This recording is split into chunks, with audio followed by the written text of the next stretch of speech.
Merci Madame Pompili. La parole est à Monsieur Alain Geste. Merci Monsieur le Président. Ma question s'adresse à Monsieur le Premier ministre. Lorsqu'on analyse objectivement la situation économique de notre pays, secteur par secteur, on constate que celui de l'industrie va mal. Depuis 2012, la situation s'est particulièrement dégradée. Preuve en est, entre 2012 et 2016, 600 sites industriels ont vu le jour, alors que dans le même temps, ce sont 900 usines qui ont fermé leurs portes.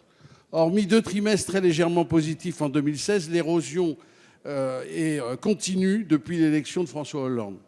170 000 emplois ont disparu.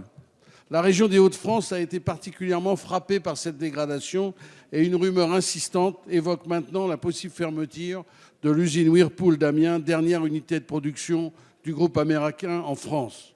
Ce sont environ 350 employés permanents et personnels du sous-traitant installés au sein même du site qui vivent dans une situation de profonde inquiétude.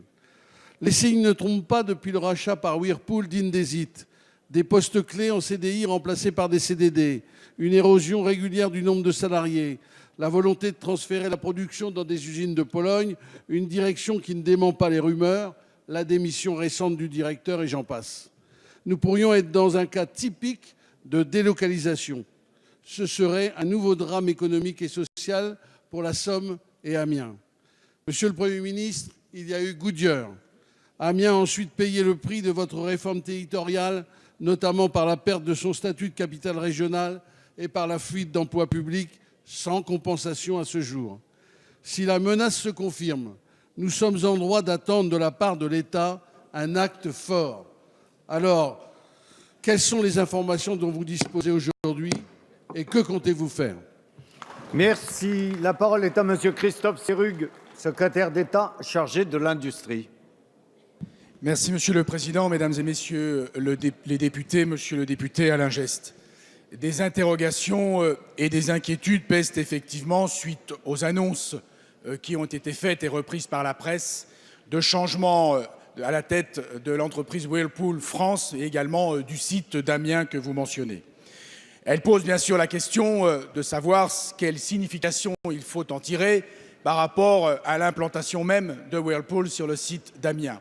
Vous l'avez mentionné, cette entreprise salarie près de 300 salariés et par ailleurs produit des sèche-linges plutôt de haut de gamme qui participent bien sûr à un environnement économique intéressant dans un territoire dont vous avez dit en effet qu'il a connu des restructurations difficiles, mais aussi, je veux le rappeler, des implantations intéressantes, je pense à Amazon très récemment.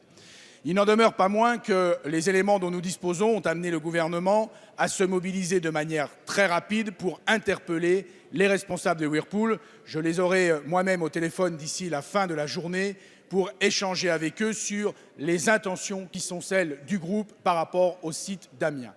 Il y a bien évidemment une responsabilité qui est celle du groupe que d'informer à la fois les organisations syndicales, les salariés, mais aussi les pouvoirs publics, des intentions qui sont les leurs. Et j'entends bien leur rappeler à la fois les responsabilités économiques et sociales qui sont les leurs pour que nous puissions imaginer ensemble une réponse qui puisse être apportée, le cas échéant, s'il devait y avoir une annonce de fermeture qui pour l'instant n'est pas confirmée, mais qui bien évidemment fait partie des inquiétudes qui sont portées sur le territoire. Je veux vous dire, monsieur le député, combien il est essentiel que sur ces questions industrielles soit interpellé le projet industriel, bien évidemment, et que le cas échéant, une mobilisation de l'ensemble des pouvoirs publics soit faite pour que nous puissions permettre d'avoir un territoire qui sache répondre aux difficultés auxquelles il est aujourd'hui confronté. Merci, Monsieur le Ministre.